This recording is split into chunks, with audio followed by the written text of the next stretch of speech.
Hello and welcome all, I'm Juni. Now, I'm sorry, but I'm gonna go a little bit off topic. I'm still gonna be doing some of the stories later, but as I mentioned in my other video, I wanted to do something about what was going on in the current time. And to be specific, that current time is October 2nd. The morning, we all found out that Mr. Dr. Professor President Sir Donald J. Trump has caught the Sharona. Now, hear me out, YouTube bots. I find transhumanism as an interesting concept, and, well, we kind of need to survive in order for you to get to the next step, right? Now, I say this because YouTube tends to take down any videos dealing with the certain situation that we are dealing with, in which I'm currently referring to as the pandemic. Now, I will do my best to be as accurate as I can, but if I sound disingenuous, just go ahead and call me out on it, please. I beg you. Oh, as my costume, yeah, I'm an invisible person that nobody tends to really see, because I don't exist in the real world. Excuse me, I believe you're forgetting somebody important right now. You should be talking more about. Holy f***, where did you come from? My children, Daddy has arrived. Wait, aren't you supposed to be in the hospital? Yeah, but they totally told me that I was okay to go walk out. Okay. By who? I want to take my Bible. Wait, is that? Shut up, bruh. I bet you don't even have a Bible. Actually, I do, and I just so happen to read it sometimes. So, what's your point? I like to take my bare knuckles in defeating the Kung Flu virus. I gotta say, folks, it was quite an easy task. It was a walk in the park, let me tell you. But then again, nobody's ever gone through this. Nobody's ever gone through this like I have. Nobody. Well, yeah, not that many people are given the option to take a antibody cocktail and then take hydroxy. Oh, wait, you took the remdesivir treatment, didn't you? Well, anyways, welcome back and all. But did you at least learn something from this? Like how important healthcare is? And why it should be accessible to everybody? Like, maybe we should consider universal healthcare. That way people don't have to choose between life or death based on income. Also, that this is not a hoax at all. Any of that? What the hell are you talking about? You bet your ass that I got the best doctors that money can buy me. And what better than our United States military nurses and doctors? Oh, and which, by the way, I don't think you're being very fair to me at all.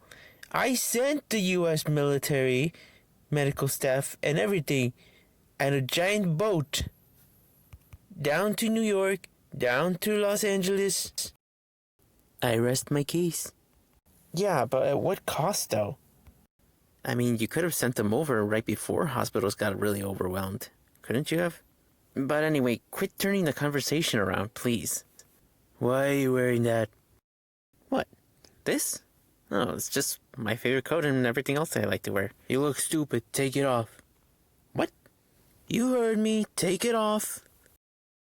Look, Mr. President, I would hate for you to get out of one rabbit hole and into another. I'm not quite comfortable with what you're asking me, and I don't think it's right for you to, or anybody to degrade women like this. You sick son of a bitch. No, I meant the mask. Now take it off. Oh. Wait. Please don't tell me you still don't think masks are something that should be mandated, even though the science clearly shows that it works if you have it on. Just think of condoms, for goodness sakes. Oh wait, you're one of those people that say pro-life is a good thing, yet you don't care about anybody else after birth. You still don't even count as unborn child as a person when it comes to extra funds, right? Security, get him or her off the stage.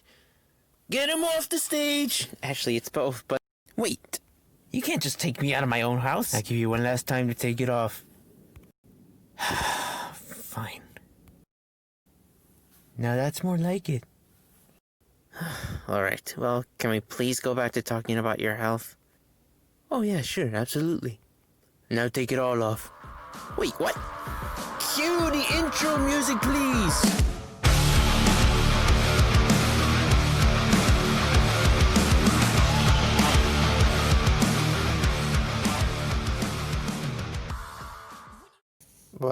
Thanks a lot, Mr. Trump.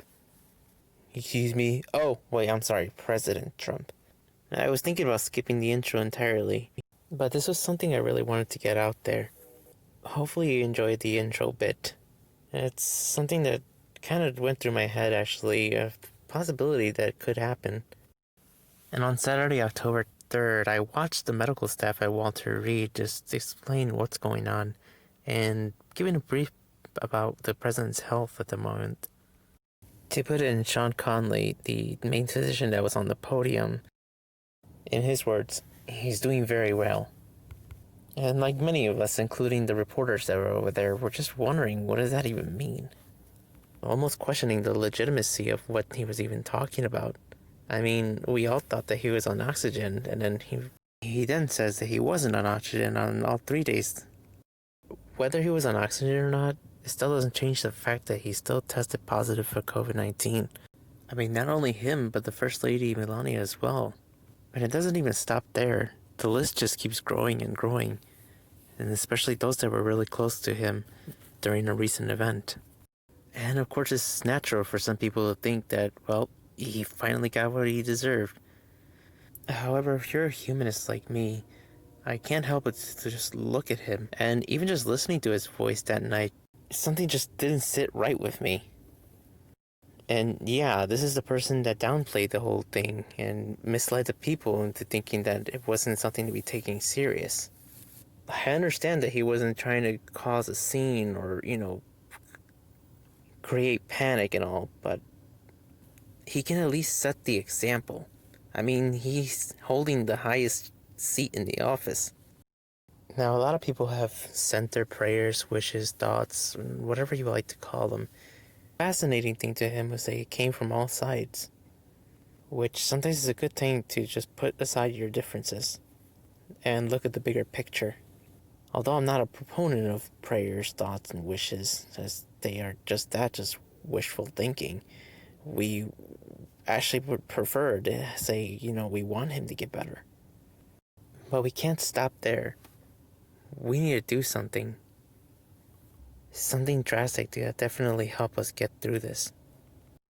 It really compels me when I hear people say, what's worse, getting in debt or getting a little sniffle? And to that I say, well, which one has a possibility of taking your life more? And I know it's hard to predict the future sometimes. Sometimes we get it right and sometimes we just get it straight up wrong. But I don't think money is over anybody's life. It's just a few thousand, right? Just 200,000, right? Oh, we get more people that die from other things faster than this. Well, here's the problem. A human life is a human life. And any life is precious. Born and unborn. We shouldn't even have to make this a number game. And yes, life goes on. And maybe it's just me, because I believe that this is the only life that we have. Is it because that there's this belief that maybe there's an afterlife and no matter what, we'll see them in the end anyways? What if there isn't? What do you have to say to that?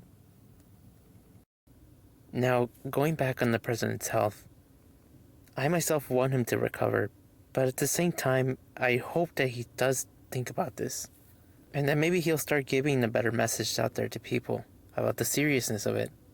I mean, I can just picture him after his whole thing and just wearing a shirt that says, I survived COVID. And what'd probably be more dangerous is if he starts saying that it wasn't a big deal at all. I just took some medications and that's it. Game over. End of story.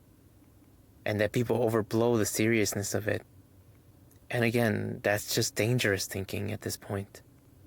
And now going back to the masks also, I hope that he actually mandates it.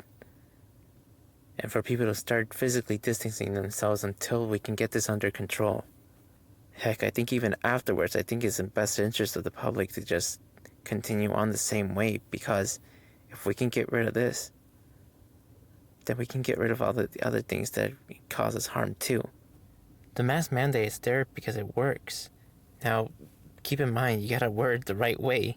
You can't just put whatever you want in and call it a day. It has to be something effective. And all we're asking is just that you put it while you're in the general public. Or anytime you're around people. At least within a 10-feet radius.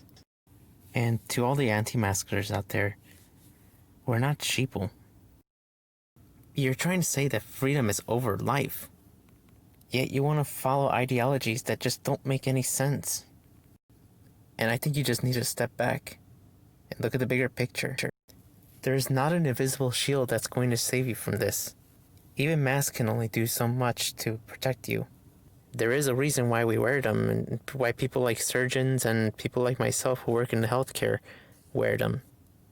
It's so that we protect not only the splatter that comes to our face, but any of our aerosol that might come into contact with the patient as well. It's literally a thing called infection control. And if you think wearing a single piece of cloth over your face is just bad, we have to wear multiple layers of protection over ourselves and still risk the possibility of contracting it. All we're asking is that you stop it from spreading. Now, as a mask proponent, I do advise people who do wear the mask to change them every so often to avoid bacterial growth in it, as that can cause other respiratory issues. Anyways, I think I'll just leave it there for now. Thank you for listening to my rant. So until next time, please, everybody, make smart decisions and please stay safe out there. And as always, be you and embracing self-love. This is Juni, the apostate.